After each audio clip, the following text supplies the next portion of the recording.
Halo Sobat Belajar, di kesempatan kali ini kita akan membahas materi metabolisme part yang keempat, yaitu tentang fotosintesis pada tanaman C3, C4, dan CAM. Nah, jadi pertama kita akan membahas dulu nih fotosintesis pada tanaman C3. Jadi tanaman C3 ini merupakan tipe tanaman nih yang menghasilkan senyawa berkarbon 3 atau fosfogliseraldehid pada siklus Kelvinnya. Nah, sebagaimana kita ketahui bahwa CO2 nanti kan difiksasi oleh enzim Rubisco, kemudian akan bereaksi nih dengan RuBP dan menghasilkan PGA atau fosfogliseraldehid. Nah, fosfogliseraldehid inilah yang merupakan hasil pertama dari siklus Kelvin ini. Nah, contoh dari tanaman C3 adalah ada padi, gandum, dan kedelai. Nah, cuman pada saat suhu di lingkungan itu tinggi, yaitu pada saat suasananya panas, kering, maka tipe tumbuhan C3 akan melakukan proses yang namanya fotorespirasi. Nah, cuman pada saat suhu di lingkungan itu tinggi, yaitu pada saat suasananya panas, kering, maka tipe tumbuhan C3 akan melakukan proses yang namanya fotorespirasi. Jadi kita tahu pada saat suhunya tinggi maka stomata daun akan menutup sehingga menyebabkan CO2 tidak bisa masuk gitu. Oleh karena itu nanti akibatnya Rubisco akan memfiksasi oksigen. Nah, pada saat Rubisco ini memfiksasi oksigen untuk pembentukan energinya, maka pada saat itu akan berlangsung proses fotorespirasi. Bisa kita lihat ya di warna oranye ini. Jadi ini adalah proses fotorespirasi. Proses fotorespirasi pada tanaman C3 bisa kita lihat di sini. Nah, sobat belajar, untuk proses fotorespirasi ini merupakan sebuah proses adaptasi nih yang dilakukan oleh tumbuhan pada saat cuaca lingkungan yang sangat tinggi ya. Jadi, pada saat itu enzim Rubisco akan memfiksasi CO2 dan akan bereaksi dengan RuBP menghasilkan senyawa fosfoglykolat. Nah, proses ini terjadi di dalam kloroplas. Kemudian fosfoglikolat akan menuju ke peroksisom, diubah menjadi glikolat dengan cara memutuskan gugus fosfatnya. Kemudian glikolat akan kehilangan H2O-nya dan akan diubah menjadi glioksilat gitu ya. Nah, glioksilat dari peroksisom kan diubah menjadi glisin. Kemudian glisin akan keluar nih dari peroksisom, kemudian bergerak ke arah mitokondria. Glisin akan diubah menjadi serin di mitokondria dengan menghasilkan CO2. Kemudian serin akan kembali lagi ke peroksisom dan di sini serin akan diubah menjadi hidroksipirufat. Nah, hidroksipirufat kemudian akan bereaksi, di sini ada NADH ya, dan diubah menjadi gliserat. Oke. Nah, gliserat di sini akan ketambahan fosfat dari ATP, maka akan diubah menjadi fosfogliserat. Terbentuk fosfogliserat ini di kloroplas akan diubah atau dikonversi menjadi glukosa. Nah, memang untuk keadaan fotorespirasi ini, tumbuhan ini akan melalui siklus yang sangat panjang ya untuk menghasilkan glukosa. Jadi, pada proses fotorespirasi ini adalah keadaan di mana tumbuhan itu harus melakukan sebuah perjalanan yang sangat panjang untuk menghasilkan glukosa. Nah, untuk tipe tanaman C3 ini merupakan tipe tanaman yang tidak memiliki mekanisme adaptasi terhadap fotorespirasi, sehingga dibandingkan tanaman C4 dan CAM, untuk tanaman C3 ini kemungkinan terjadi proses fotorespirasinya sangat tinggi. Nah, bagaimana ya fotosintesis pada tanaman C4? Nah, kita akan pelajari. Nah, selanjutnya kita akan membahas fotosintesis pada tanaman C4.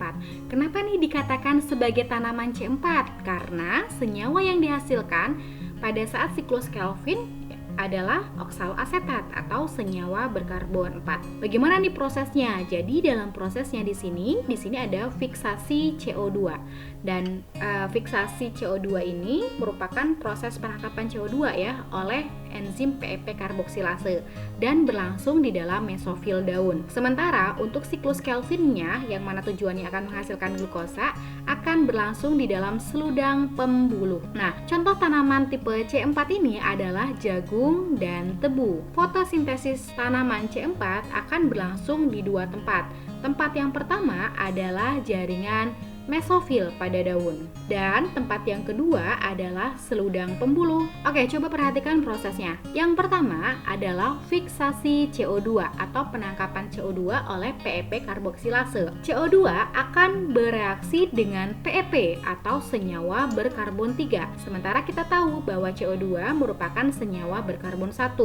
Sehingga 3 ditambah 1 adalah C4. Nah, jadi oksaloasetat itu terbentuk dari hasil reaksi antara PEP atau fosfoenol pirufat dengan karbon dioksida. Nah, kemudian oksaloasetat akan diubah menjadi isomernya yaitu malat, sama ya. Berarti dalam hal ini adalah senyawa C4 juga. Nah, selanjutnya malat akan menuju ke seludang pembuluh gitu.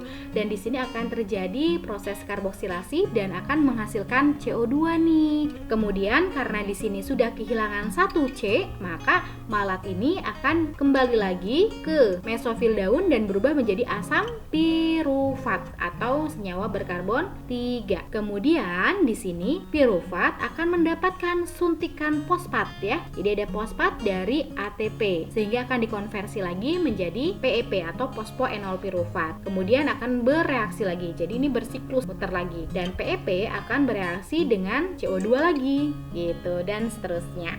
Nah, bagaimana ya kelanjutannya? Jadi di dalam seludang pembuluh CO2 yang dihasilkan tadi akan bereaksi gini dengan RUBP, akan diubah menjadi fosfogliseraldehid atau PGA, kemudian dikonversi lagi menjadi PGAL atau difosfogliseraldehid. Kemudian PGAL akan diubah menjadi G3P. Nah, 2G3P nantinya akan diubah menjadi glukosa ya, dan sisanya akan menjadi RUP dan nanti ke RUBP lagi. Jadi di sini untuk tanaman C4 yang membedakannya adalah di tempatnya, di mana fiksasi CO2-nya di dalam mesofil daun, sementara untuk siklus Kelvin yang menghasilkan senyawa glukosanya terjadi di dalam seludang pembuluh. Karena di sini dua tempat, maka untuk tanaman yang termasuk tanaman C4 memiliki struktur jaringan pada daunnya adalah tipe daun yang dimorfik. Sebagaimana kita ketahui bahwa anatomi daun krans ini merupakan tipe tanaman yang memiliki kloroplas di dua tempat, yaitu di mesofil daun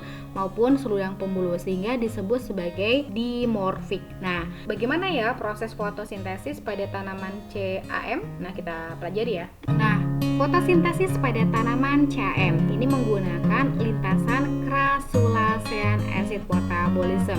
Jadi di sini untuk proses fotosintesisnya di mana fiksasi CO2-nya berlangsung pada malam hari ya. Kemudian siklus Kelvinnya ini terjadi di siang hari. Tetapi baik fiksasi CO2 maupun siklus Kelvin ini sama-sama berlangsung di dalam mesofil daun.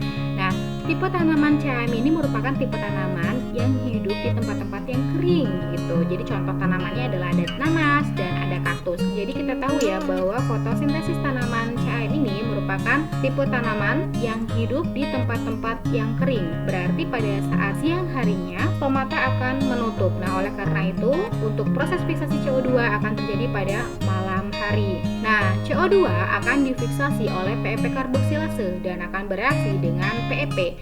Kita tahu juga bahwa PEP merupakan senyawa berkarbon 3 dan CO2 merupakan senyawa berkarbon 1, sehingga ketika bereaksi akan terbentuk senyawa berkarbon 4 atau oksaloasetat. Jadi sama nih hasilnya, sama kayak tanaman C4 yaitu oksaloasetat. Nah, kemudian oksaloasetat akan diubah menjadi malat yang merupakan isomernya. Jadi di sini sama-sama C4 gitu.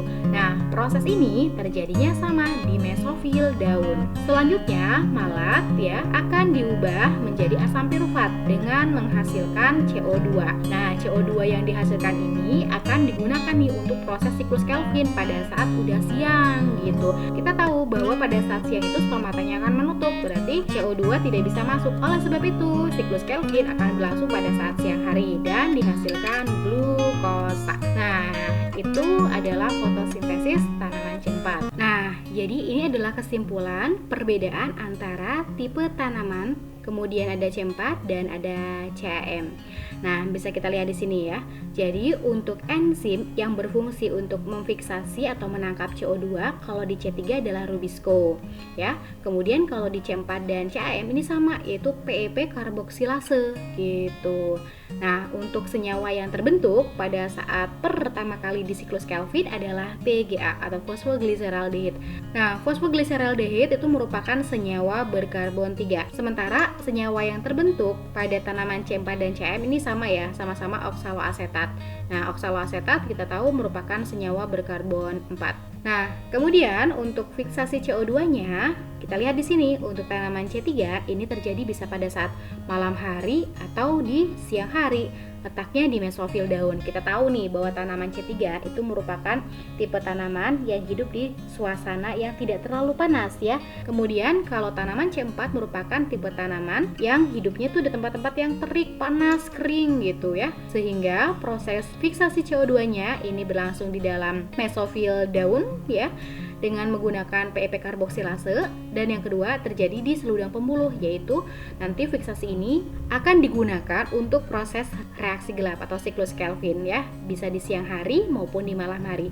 Nah, sementara untuk yang CAM, fiksasi CO2-nya ini terjadinya di mesofil daun karena tipe tanaman CAM ini memiliki habitat di kondisi lingkungan yang sangat panas dan sangat kering, maka untuk fiksasi CO2-nya dilakukan pada malam hari. Kenapa? Karena kan kita tahu pada saat siang hari stomatanya tertutup sehingga CO2 tidak bisa masuk gitu. Nah, sementara untuk siklus Kelvinnya gimana ya? Jadi untuk tanaman C3 siklus Kelvinnya berlangsung di dalam mesofil daun. Nah, jadi pembentukan glukosanya ini terjadi pada mesofil daun. Tipe tanaman C4 siklus Kelvinnya berlangsung di dalam seludang pembuluh. Nah, sehingga di seludang pembuluh ini akan diproduksi nih amilum atau glukosa. Nah, kemudian untuk tanaman CAM untuk siklus Kelvinnya ini berlangsung di dalam mesofil daun ya. Contoh dari tanaman C3 di sini ada padi, kemudian ada kedelai dan ada gandum. Sementara tanaman C4 di sini ada jagung dan tebu. Nah, kalau tanaman CAM adalah tipe tanaman yang menyimpan air ya, atau Crassulaceae. Contoh tanamannya adalah nanas dan ada juga kaktus